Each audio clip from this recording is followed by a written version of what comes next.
Hai semua dan selamat kembali kepada podcast nombor 1 untuk BBB di Malaysia, iaitu podcast The Lebah Melaya Podcast. Tak adalah jauh. Okay. This part you just cut out. Selamat kembali semua. And terima kasih sebab sudi mendengar kita. Hari ini hari yang sangat menggembirakan untuk kita berdua. Saya Yudis and bersama dengan kita lagi sekali ialah Zahin. Hai Zahin, apa khabar? Khabar baik Yudis, kita ada keputusan yang sangat menggembirakan peminat-peminat Borussia Dortmund di seluruh dunia, di mana kita akan menceritakan dengan lebih lanjut lagi. Tapi spoiler alert, kita ada perbezaan gol yang sangat tinggi pada perlawanan Bundesliga yang ke-31 ini. Yudis, apa pendapat Yudis? Apa pendapat awal tentang permainan atau perlawanan menentang Wolfsburg minggu baru-baru ini? So untuk perlawanan ni saya rasa tak penting sangat nak tengok pada kedudukan posisi kita, dan of course mata beza satu point saja dan kita belakang 1 point, tapi yang itu tak penting sangat. Yang penting ialah yang paling penting ialah cara kita main, dan saya rasa team spirit ni yang kita boleh nampak, yang untuk dapatkan 6-0 dan dalam separuh masa pertama pun dalam within setengah jam saya rasa dah dapat 3-0. So perkara yang bukan mudah, dan saya rasa kita bangkit lepas beberapa game yang kurang memuaskan. So yang ni betul-betul saya puas lah tengok game ni.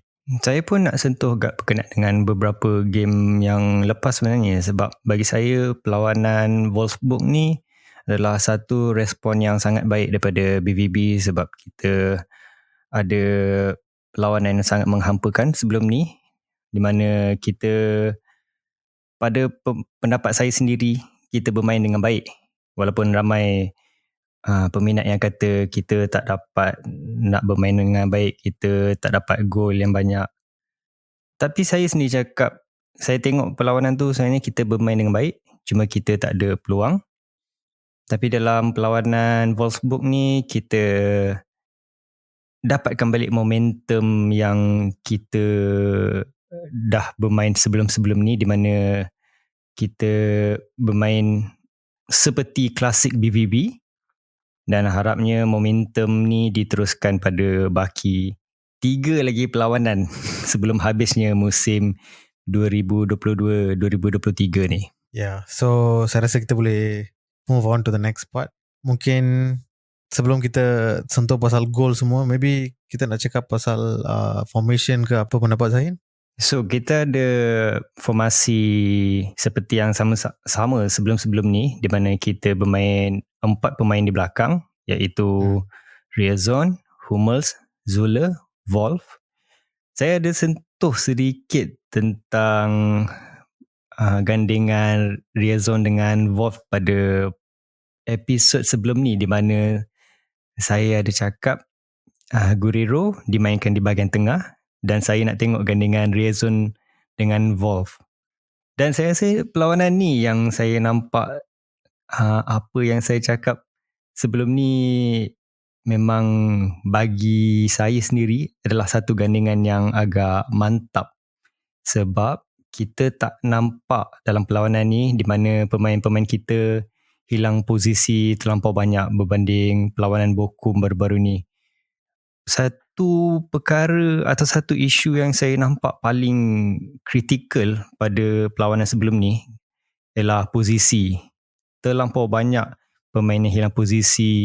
Bila kita dapat satu gol pun, kita terus tak dapat bagi respon yang cukup untuk mendapatkan 3 mata. Jadi dalam perlawanan ni, kita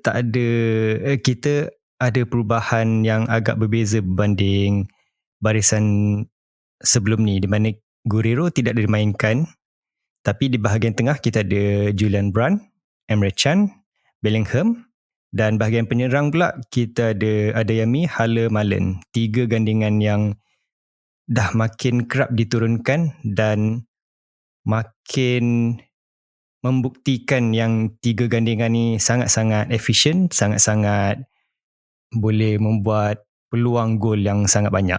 Saya rasa kalau kita dapat teruskan momentum yang laju dan sangat seimbang dalam perlawanan ni, barisan pemain kita cuma mengharapkan Bayern tergelincir dan harapnya kita boleh dapat trofi setelah 10 tahun tak dapatkan trofi Bundesliga ni.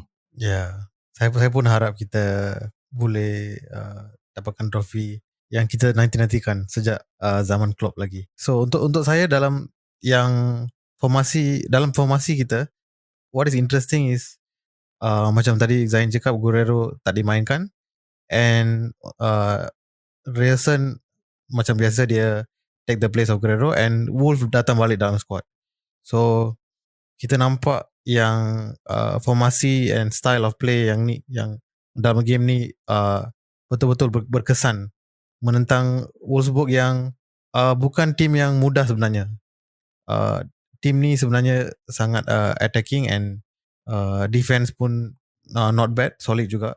So untuk atasi tim ni dan sampai ke 4-5, then at the end 6-0, saya actually, kalau saya tengok lepas game, saya surprise sebab saya nampak yang kita perform betul-betul. Yeah. Saya nak sentuh sikit pasal apa yang Yudis cakap tadi berkenaan dengan Wolfsburg bermain dalam mentaliti menyerang ni atau attacking mentality ni. Sebab kalau kita tengokkan balik formasi yang Wolfsburg gunakan ni adalah 3-5-2, di mana kalau sesiapa yang dah biasa dengan formasi bola sepak ni, 3-5-2 ni adalah mentaliti lebih kepada menyerang. Dan kita boleh nampak pada perlawanan ni pun, untuk sesiapa yang tidak menonton, saya rasa saya boleh cakap Wolfsburg sebenarnya banyak juga buat peluang yang agak kritikal, peluang yang agak menakutkan yang boleh memboloskan kita. Dan kalau kita dapat bolos tu, saya yakin kita punya mentaliti mungkin akan berbeza sikit. Tapi kalau nak dibandingkan balik dengan perlawanan Bochum ni, di mana Bochum bermain ultra defensif, itu yang saya rasa Dortmund masih tak ada idea lagi macam mana nak tembus pasukan yang bermain terlampau defensif. Tapi bila kita tengok perlawanan pasukan-pasukan yang sebelum-sebelum ni pun, yang bila kita bermain, saya rasa Eintracht Frankfurt, di mana Frankfurt pun main 3 defender di belakang, tapi kita pandai untuk stretchkan Frankfurt atau Wolfsburg juga untuk bagi ruang dekat pemain-pemain kita, membuat hantaran semua. Macam dalam perlawanan ni pun kita boleh nampak, bermula daripada pertahanan belakang lagi, kita banyak tukar-tukar posisi. Kalau kita main di bahagian kiri, kita akan tengok pemain di bahagian kanan kita pula, dan kalau ada yang kosong, Riazon akan hantar ke Wolf. So itu yang saya rasa, kalau kita berdepan dengan pasukan yang ultra attacking ni, kita ada harapan yang sangat tinggi untuk menang. Tapi mungkin Edin Terzic kena pandai juga untuk belajar macam mana nak tembus pasukan yang ultra defensif ni. Lepas Zain cakap tadi, saya teringat game Cologne juga. Kalau tak silap lah, dia orang pun tak tahu formation dia orang, tapi style dia orang main pun macam open play lah. Dia pun attack, kita pun attack. So dalam game sebegini kita memang perform banyak lah. Yang game Frankfurt tu yang paling interesting sebab Frankfurt dia solid dalam all over the park lah, dalam semua tempat. So bila kita boleh tembus defense macam tu, saya rasa kita bukan tim yang remeh atau tim yang bawah-bawah. Kita nampak dalam game, few of the game yang kita menang, yang kita deserve to be second place. Sebenarnya deserve title lah, saya boleh cakap. tapi kadang-kadang macam tu lah. Macam game sebelum ni, menentang Bochum tu, kita tak dapat habiskan chances yang kita dapat. Itulah problem sebelum ni lah. Kita ada yang dalam game ni kita habiskan semua peluang yang kita dapat. Saya nak cakap juga berkenaan dengan prestasi Wolf digandingkan dengan Riazon sebenarnya, sebab saya dah cakap awal-awal tadi yang Guerrero tidak dimainkan bermakna posisi kita takkan ada ruang yang terlampau besar seperti sebelum-sebelum ni. Jadi saya rasa ini adalah satu perlawanan yang Edin Terzic perlu ambil nota yang paling banyak, sebab mungkin perlawanan seterusnya, 3 baki perlawanan ni mungkin Edin Terzic boleh gunakan Guerrero di bahagian tengah pula, sebab kadang-kadang mungkin baru-baru ni saya nampak Julian Brand tak berapa perform. Tapi bukan dalam perlawanan ni Julian Brand perform. Kita akan cakap lagi tentang Julian Brand juga dalam perlawanan ni.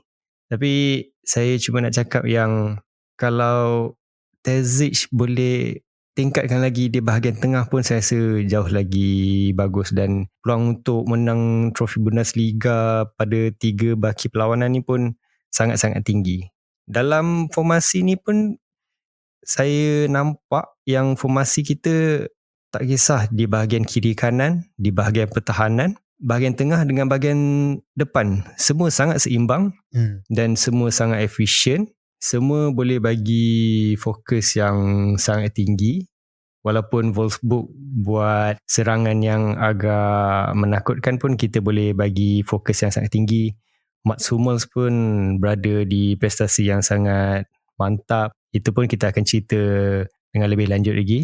Jadi ada apa-apa lagi berkenaan dengan pemain-pemain kita sebelum kita masuk pada gol yang pertama? Ya, I think kita boleh terus pada gol. Saya nak cakap mungkin saya highlight terus pada, sebab kita ada 6 gol kita nak cakap tentang kan.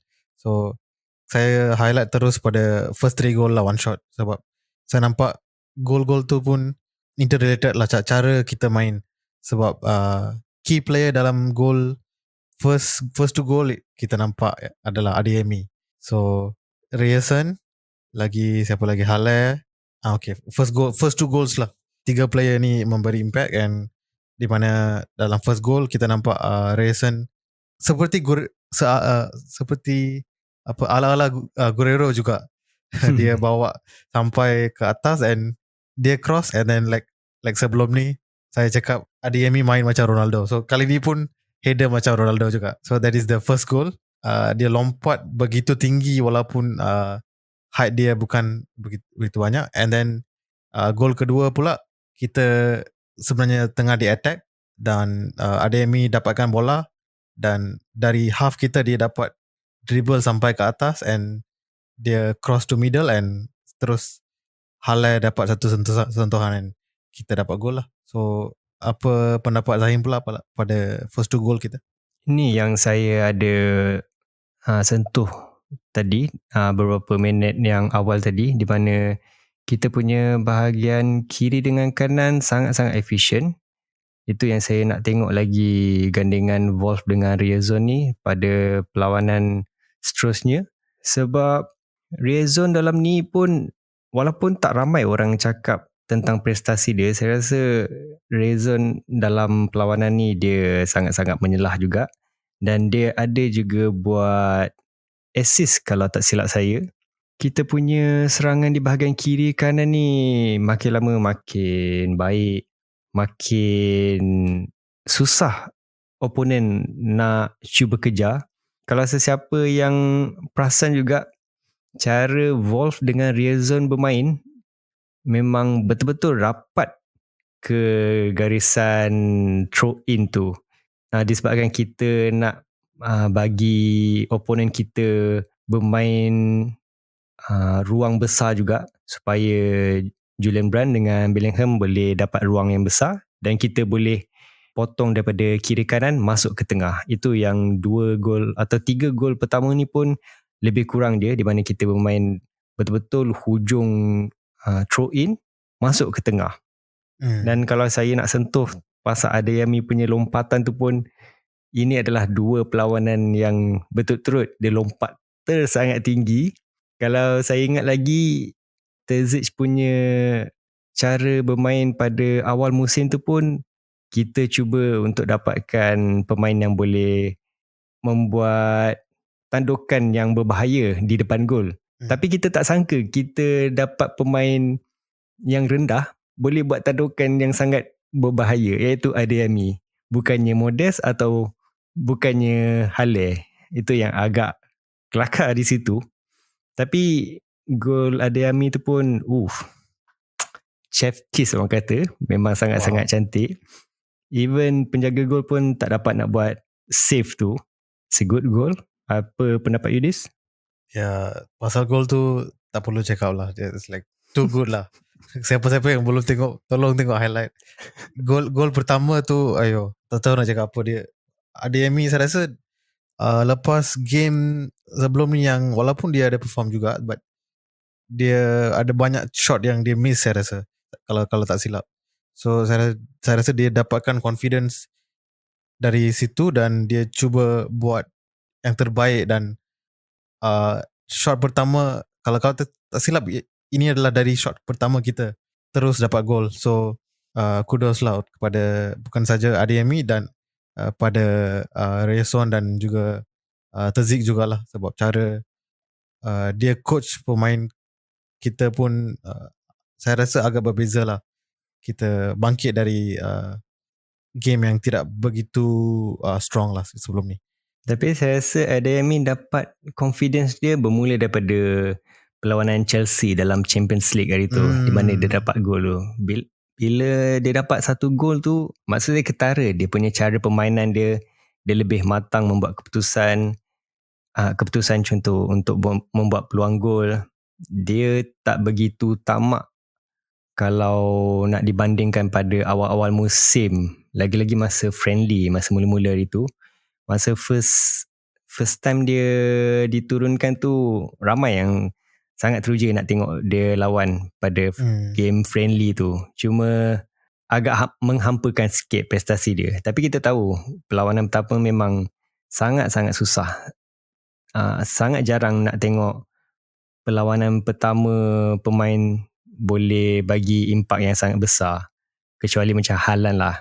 Itu yang agak sedih sikit bila dia keluar. Tapi tak apa, walaupun Haaland dah keluar pun kita tetap boleh jaringkan gol yang banyak. Dan bila saya bercakap pasal gol yang banyak ni, ada satu nota yang agak menarik, agak terkejut juga. Menurut report daripada transfer market sebelum perlawanan ni, BVB sebenarnya ada gol yang banyak. Maksudnya kita berada di carta tangga pertama, gol terbanyak dalam 5 Liga Eropah. Itu yang agak kelakar tu, bila kita nak tengok balik, nak bandingkan balik gol yang kita terlampau banyak tu, tapi kita masih di tangga kedua Bundesliga. Kalau kita nak bandingkan dengan Bayern pun, jumlah gol tu, Bayern berada di tangga ke-7, tapi ada 32 gol, di mana kita tangga pertama gol banyak, iaitu 42 gol. Itu yang pelik sikit kalau nak dibandingkan dengan statistik yang terlampau banyak gol, tapi kita masih lagi di tangga kedua tu. Mungkin ada beberapa perlawanan kita di mana kita ada gol yang banyak, tapi kita hilang fokus pada minit terakhir dan kita hanya tinggal satu mata atau tak ada mata langsung, macam perlawanan Werder Bremen pada awal-awal musim, dengan baru-baru ni apa yang kena comeback 3 gol tu daripada kita leading 3 gol tu. Itu pun memang menyakitkan hati juga tu. Kita punya bahagian gol mungkin ada masa kita dapat gol yang banyak, tapi kadang-kadang kita ada gol yang banyak pun kita cuma dapat satu mata saja. Itu yang agak masih tidak konsisten lagi daripada BVB. I think game yang Zain cakap tu ialah dengan Stuttgart lah, 3-3 tu. Okay, then kita boleh pergi ke gol seterusnya, iaitu gol dari Malen. So ini player yang kedua yang kita tengah excited about baru-baru ni, sebab dia dah tak tahu dah berapa game dia on, kalau tak silap since the Clasica, dia hampir setiap game dia ada score atau at least satu gol. Overall game ni kita nampak team effort lah, sebab dalam gol ni pun kita buat satu counter play yang Brand bawa bola dari right side, and kita nampak Malen sampai ke half opponent kita pada masa yang tepat, dan satu 1-2 dengan Brand dan terus dapat gol. So kita nampak overall speed kita pun sangat penting dalam game ni. Saya rasa dia lebih kepada build up kita juga. Kita punya build up hantaran-hantaran kita dalam perlawanan ni semua memang sangat meyakinkan. Build up kita pun daripada pemain-pemain kita pun memang mungkin dia berbalik pada perlawanan Bochum juga, di mana diorang rasa diorang perlu tunjukkan pada peminat-peminat kita yang mereka nak belajar daripada kesilapan. Diorang nak teruskan momentum yang sangat tinggi, dan pada perlawanan ni mereka memang tunjukkan semangat yang sangat tinggi dan sampai 6 gol sekali. Yang ni yang saya nampak gol Malen ni memang macam Yudi cakap, dia bermula daripada build up Wolf. Wolf punya hantaran pun mungkin tak ramai yang cakap pasal prestasi dia dalam perlawanan ni. Hantaran yang dibagi pada Brand pun sangat-sangat cantik, dan Brand pun bijak untuk tengok surrounding di mana Malen ada ruang yang sangat besar sebelum Malen masukkan bola ke dalam gol yang kosong tu. Ya. Sebelum kita pergi ke gol-gol seterusnya, iaitu 3 gol dalam separuh masa kedua, saya nak cakap pasal defensive play kita juga, sebab dalam first half kita nampak yang macam Zain cakap tadi, Wolves tu ada buat beberapa counter juga, yang satu yang paling dangerous ialah sampai ke one on one dengan Kobel, dan Kobel dapat halang gol tu secara bijak, dan kita nampak lepas dia halang dan dapat berjaya selamatkan gol kita, dia betul-betul bersemangat. Itulah kita nak tengok dari player-player kita. Itu Kobel satu, lagi satu Hummels betul-betul bukan saja solid in defense, dia macam Rayson dengan Wolf juga, dia involved dalam play kita, dan dia part of the person yang contribute dalam gol kedua kita. Pandangan Zahin pula? Kita mulakan dengan Kobel dulu kot, sebab saya rasa macam dah agak lama saya menjerit nama Kobel kalau nak dibandingkan dengan perlawanan-perlawanan sebelum ni. Macam perlawanan Bochum tu pun saya nampak Kobel tidak berapa menyelah. Tapi dalam perlawanan ni banyak yang gol-gol, maafkan saya, bukan gol, banyak sepakan yang sangat membahayakan oleh Wolfsburg yang diselamatkan oleh Kobel. Memang ada beberapa situasi seperti one on one, sepakan luar penalti tu pun ada yang Kobel selamatkan. Memang inilah masa Kobel untuk teruskan momentum dia pada baki 3 perlawanan ni. 3 baki perlawanan ni kita memang tak boleh nak kalah atau seri langsung. Ini yang kita perlu bergantung pada Kobel juga untuk teruskan momentum ni. Dan seterusnya ialah Mats Hummels. Mats Hummels pun memang, saya rasa kalau nak cakap pasal prestasi kita ni, saya rasa semua pemain-pemain kita memang sangat perform. Dan Mats Hummels adalah salah seorangnya yang sangat perform. Dia juga ada buat sekatan serangan Wolfsburg yang sangat kritikal, di mana serangan Wolfsburg tu ditukar dan di-counter oleh kita sendiri, dan akhirnya kita dapat gol pula.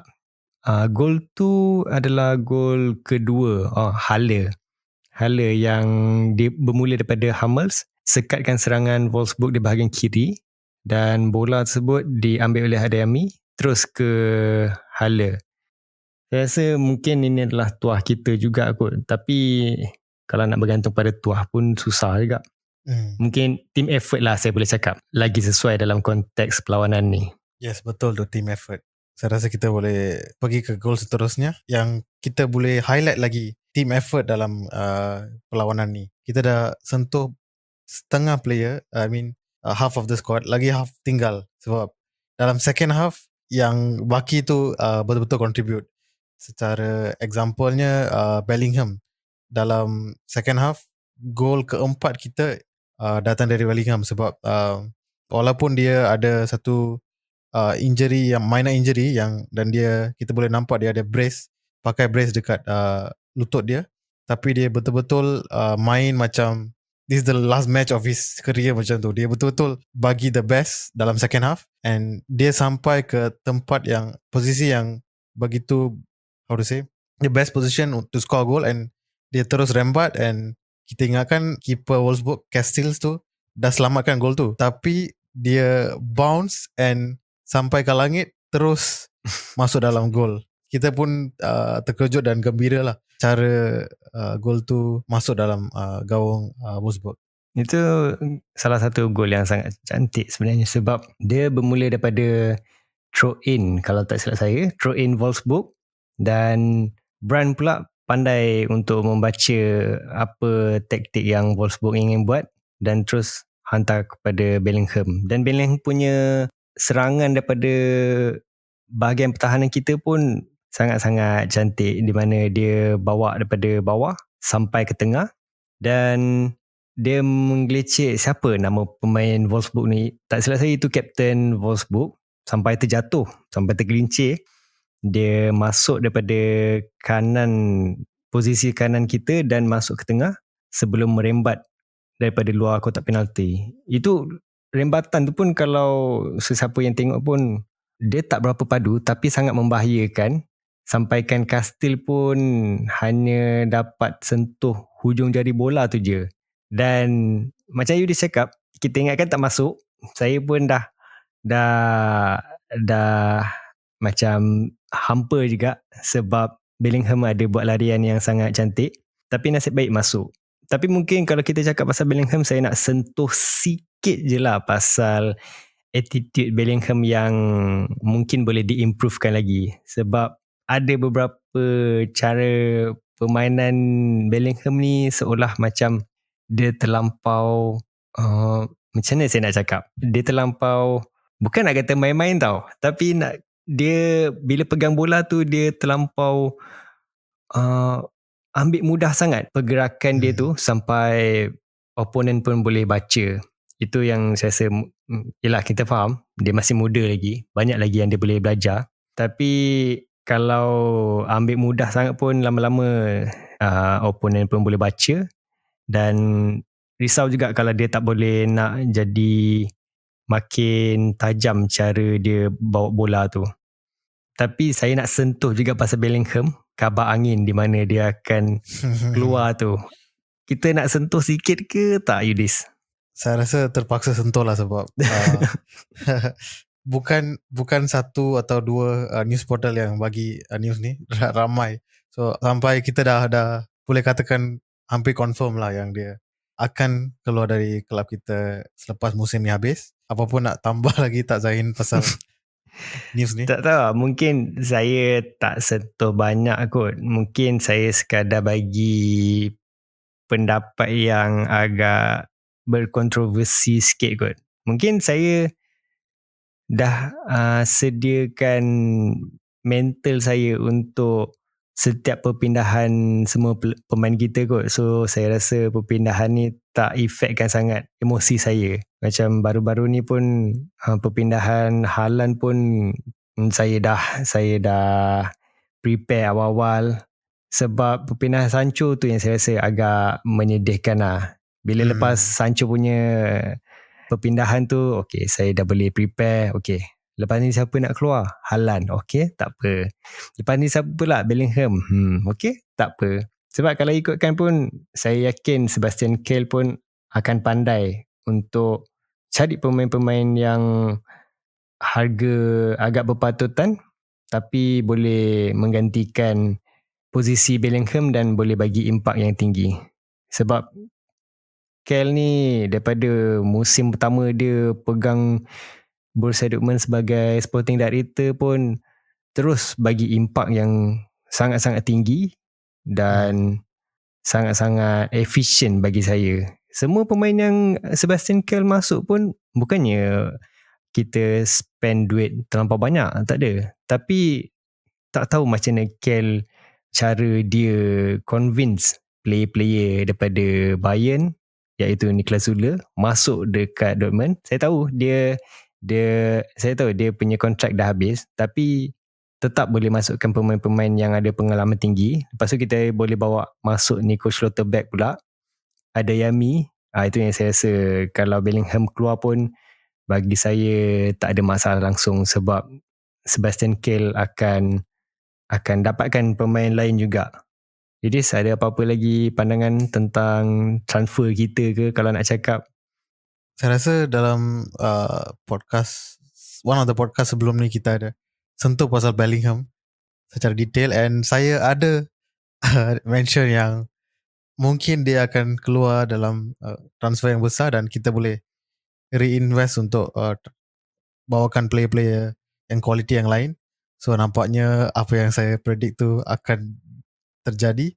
So no problem untuk untuk Dortmund, sebab macam Zain cakap lah, kita selalu akan prepare untuk player yang nama-nama besar tu keluar dan kita reinvest balik dalam squad. Yang kita nampak cara business kita dan cara Kiel bawa pemain yang bukan saja-saja bawa pemain yang memberi impact. Sampai musim ni hampir semua pemain yang dibawa membawa kita pada tahap yang begitu different level lah, saya boleh katakan, sampai kita in the title race. Walaupun sekarang 1 point belakang, kita sebenarnya bila-bila masanya boleh menang kalau Bayern slip up lah. So Okay, tapi saya kena tanya Yudis lah. Yudis rasa sedih ke tak dengan perpisahan Bellingham yang 99% akan terjadi ni?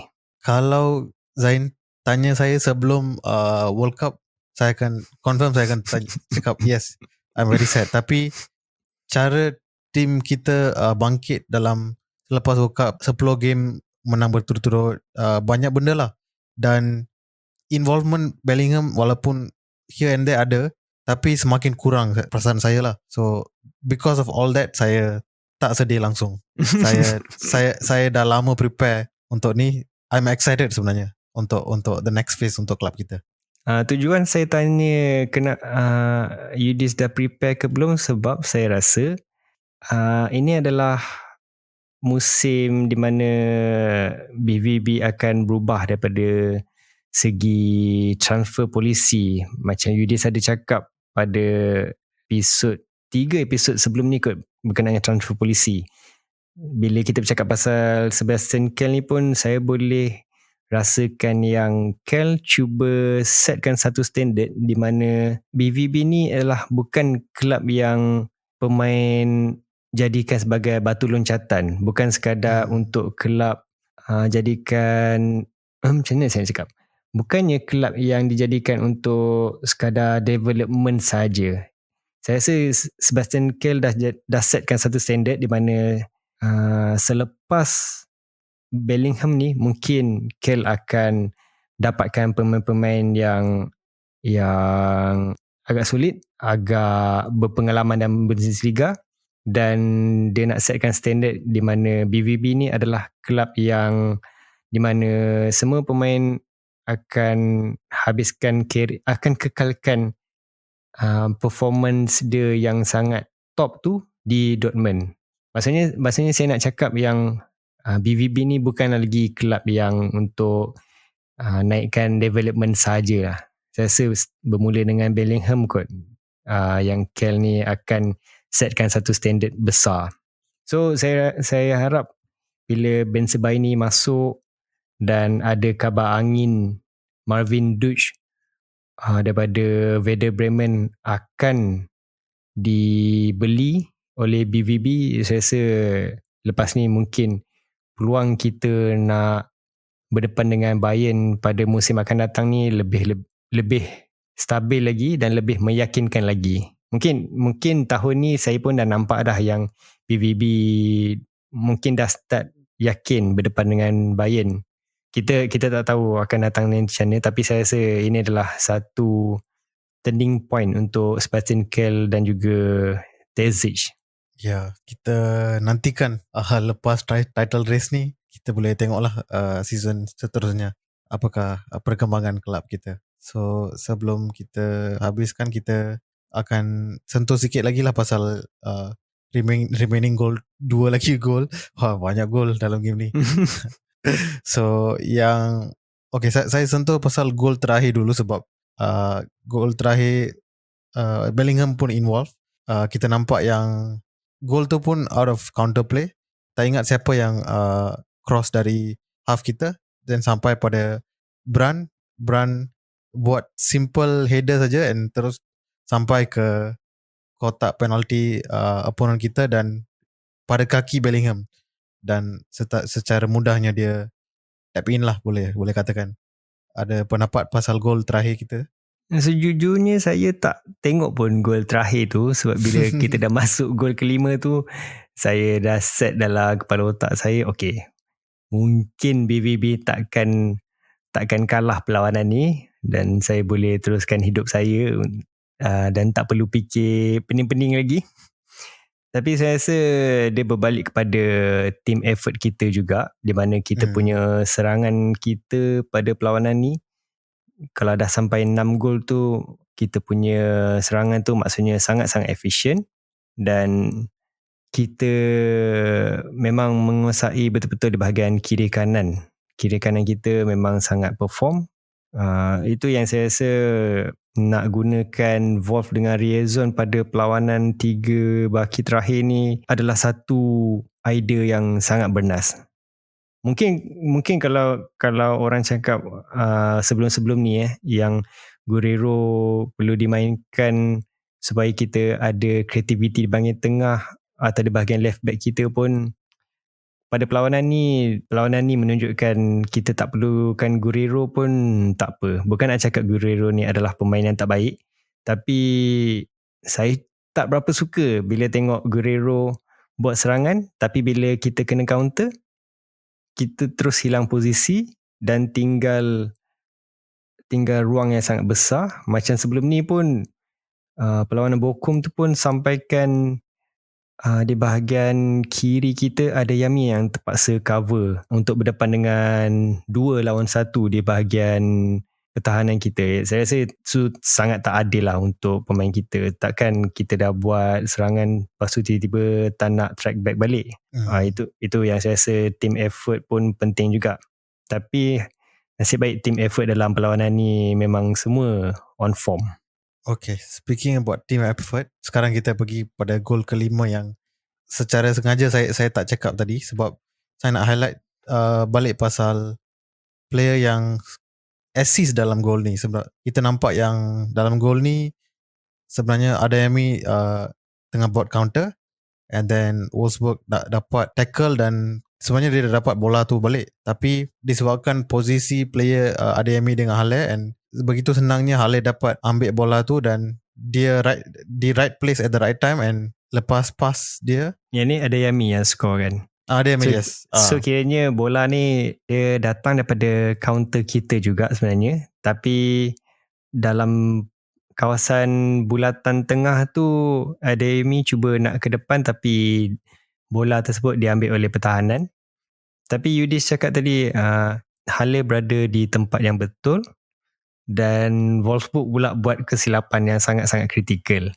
Itu yang Haller dapat mengambil bola daripada hantaran yang tak kemas daripada Wolfsburg dan dapat juga dia buat assist dalam perlawanan ni kepada Adeyemi.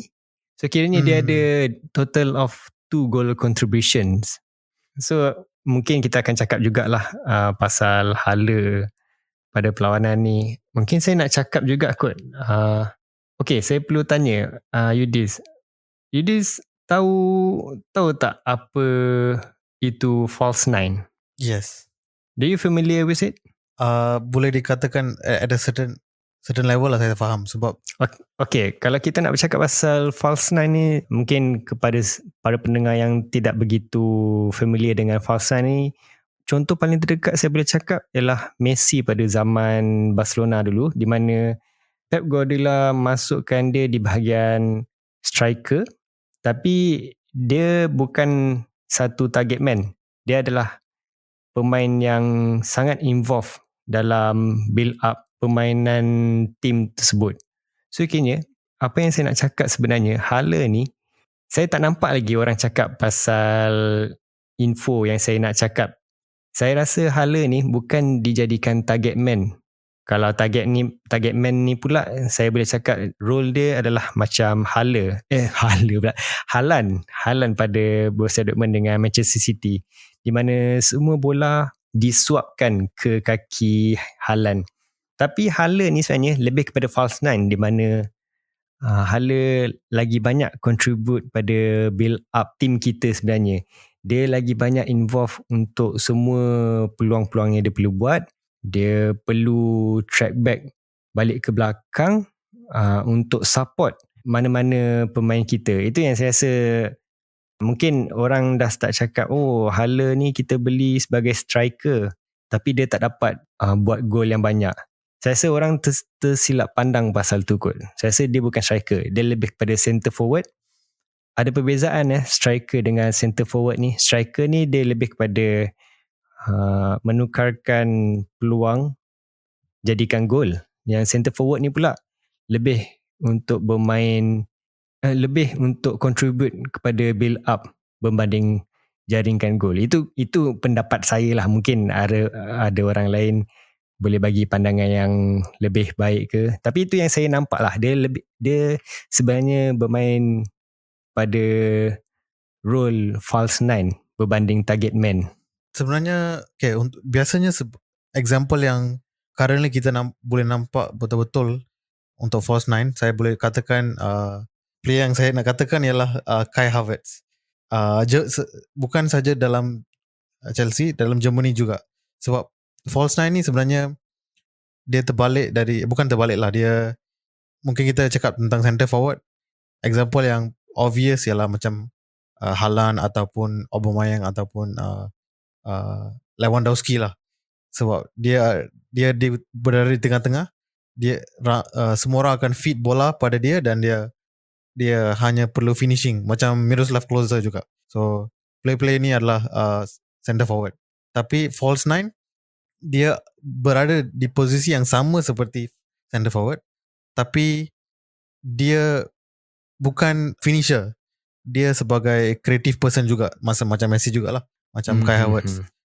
So dia akan, people say, drop deep sikit dari posisi dia, dan so senang player untuk berada di wings dan berada dalam midfield untuk lebih involved dalam game.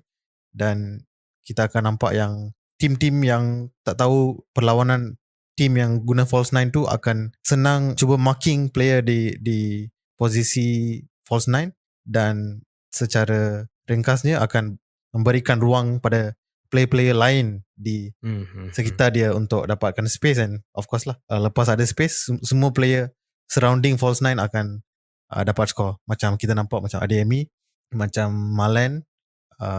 So basically macam tu lah. Hale berada di posisi tu dan dia macam magnet lah, kita katakan. Dia lebih attract defender lain dan berikan ruang. Sebab kenapa saya rasa Hala ni sebagai false nine, sebab saya banyak nampak yang dia ada vision yang sangat tinggi dalam padang tu. Dia ada positional awareness, di mana dia punya position yang dia, walaupun dia tak ada kelajuan yang sangat tinggi, tapi dia punya positional awareness dia pada pendapat saya sendiri sangat-sangat bagus, sangat-sangat berbeza berbanding pemain kita yang lain. Dan dia ada juga sebelum-sebelum ni yang di mana dia buat peluang hantaran yang sangat cantik, cuma pemain kita tak dapat nak habiskan gol tu je. Tapi saya rasa itu yang membuatkan saya nampak dia ni lebih kepada bukan target man yang orang suapkan bola kat dia. Saya tahu dia ada kelebihan di bahagian udara untuk tanduk bola, tapi kita tak ada lagi pemain yang boleh buat hantaran-hantaran yang cantik di bahagian udara. So itu yang saya rasa Edin Terzic jadikan dia sebagai false nine tu sebenarnya, sebab dia ada physical, dia ada positional awareness, dan dia punya hantaran untuk buat serangan tu pun bagi saya sangat cantik. Untuk saya secara peribadinya, saya rasa sebenarnya kalau kita siapa-siapa tengok balik permainan Halle sebelum dia datang pada BVB, perlawanan dia bila dia di Ajax, sebenarnya dia memang main sebagai center forward dan target man. And tapi satu league tu lain sikit, dia senang nak buat direct play, so dengan physicalnya dia senang nak score lah. Tapi itu satu. And second thing, lepas dia recover dari cancer, saya rasa dia belum lagi sampai ke tahap yang sepatutnya lah. So dia belum balik pada 100% dia. So sebab tu mungkin Terzic nampak semua tu dan dia guna Halle dengan cara yang lain, dan walaupun cara lain efektif jugalah. Saya nak sentuh satu lagi benda dalam game ni yang saya terlupa tadi. Kita dapat satu penalti dalam game ni juga, yang ya betul. Bellingham dibawa bawah dan kita dapat satu penalti, and player yang ambil penalti tu ialah Adeyemi, tapi malangnya dia terlepas bola tu pada udara. Dan benda yang saya nak highlight ialah lepas dia dah contribute banyak gol dan dah score banyak gol, sebelum dia dibawa keluar dari game ni, selepas dia miss penalti ni, dia betul-betul disappointed dengan diri dia. Sampai walaupun game dah habis, walaupun selepas post match dia bagi interview, dia masih lagi cakap yang dia disappointed dengan diri dia. Macam mana pula player macam ni. Actually it's a good thing, sebab kita nampak yang untuk dia not enough, dia nak bagi lebih dari 100%. Inilah mentality yang kita nak dalam team kita. Winning mentality ni memang saya rasa memang kena terapkan. Memang semua pasukan nak terapkan winning mentality, tapi saya tak pernah nampak lagi winning mentality yang sebaik Bayern Munich sebenarnya. Saya rasa itu pun salah satu yang saya ada sentuh juga pasal Sebastian Kehl ni, dia nak setkan satu standard di BVB, di mana winning mentality dalam BVB ni sentiasa ada, sentiasa ingin bersaing dalam setiap posisi yang pemain-pemain kita ada. Dan macam Yudi cakap tadi, Adeyemi memang nak bagi lebih kepada 100% perlawanan ni. Sebenarnya dia dah ada peluang yang sangat tinggi untuk dapatkan hat-trick pertama dia. Dan tak silap saya, pemain yang sepatutnya ambil penalti tersebut ialah Marco Reus. Dia dah dimasukkan pada minit ke-60 tak silap saya. Dan penalti tu sepatutnya, seperti yang kita tahu, kebiasaannya diambil oleh kapten kita sendiri, Marco Reus. Tapi setahu saya daripada report-report dalam Twitter mengatakan yang Marco Reus sendiri yang suruh Adeyemi untuk ambil penalti tersebut, tambahkan lagi confidence dia dan cuba untuk dapatkan hat-trick pertama. So kita boleh nampak kat sini juga yang pemain-pemain kita, atau mungkin Edin Terzic sendiri yang dah setkan semua pemain kita ada, kalau nak cakapkan pasal friendship tu makin baik. Locker room environment dalam setiap pemain pun makin tambah baik kalau nak dibandingkan dengan musim sebelum ni di bawah Marco Reus. Itu yang saya rasa tak adil untuk orang cakap Edin Terzic ni tak ada taktik. Sebab sebenarnya banyak benda yang dia dah buat, cuma orang terlepas pandang je. Dalam game ni pun kita nampak cara dia set up dan cara seluruh team main, bukan 1-2 player, semua player involved. Saya rasa sebab tactics dan coaching Terzic juga lah. Dan satu benda akhir saya nak cakap dari pandangan saya ialah mentality kita dalam game ni sebenarnya saya rasa top class lah. Sebab kalau sebelum ni kita sebagai sekarang dalam game ni pun kita sebagai fan takut lah bila walaupun 5 ke 6 gol pun kita takut bila lah opponent kita akan comeback dan mungkin jadikan 3 gol ke apa ke. Tapi tak, dalam game ni 1 gol pun kita tak dibolesi. Walaupun starting 11 kita lepas second half kita nampak ramai player yang Terzic tukarkan, dan player macam Pasla, Reina, Mukoko semua dia bawa masuk. Still formation kita solid, kita padat dalam game, kita tak lepaskan bola begitu saja, and kita dapatkan kemenangan.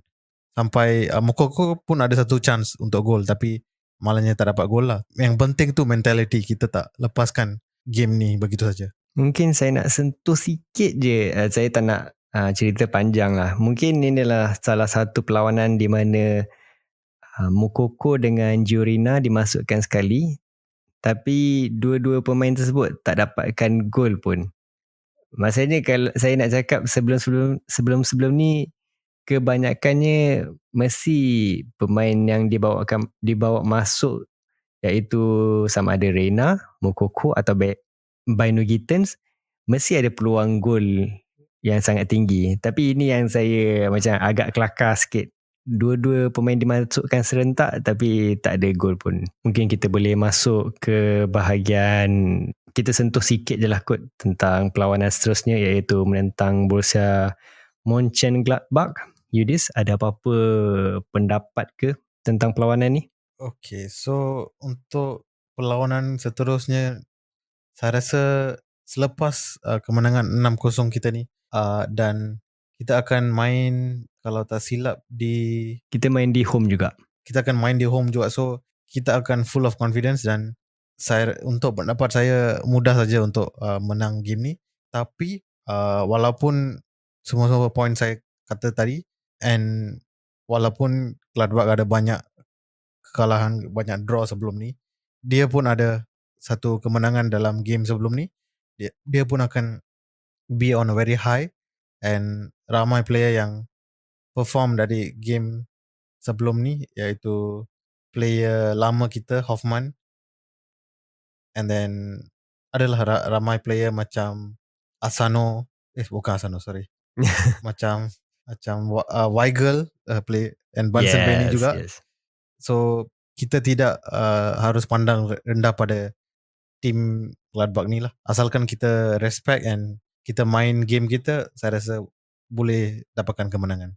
Saya rasa ini perlawanan yang menarik juga, sebab saya nak tengok macam mana Benzebaini bermain sebenarnya, dan kita boleh tengok juga bekas pemain kita iaitu Julian Weigel.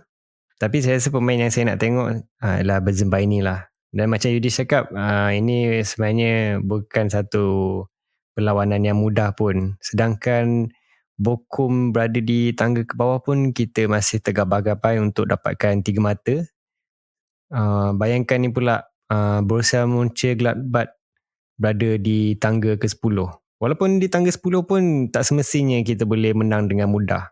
Mönchengladbach pun ada pemain-pemain yang sangat laju, dan kalau saya nak bawa formasi mereka pada perlawanan sebelum ni pun, formasi mereka pun agak-agak solid juga sebenarnya. 4-2-3-1. Hoffman pun berada di tahap prestasi yang sangat baik. Ini adalah perlawanan yang sangat menarik lah, The Battle of Borussia ni.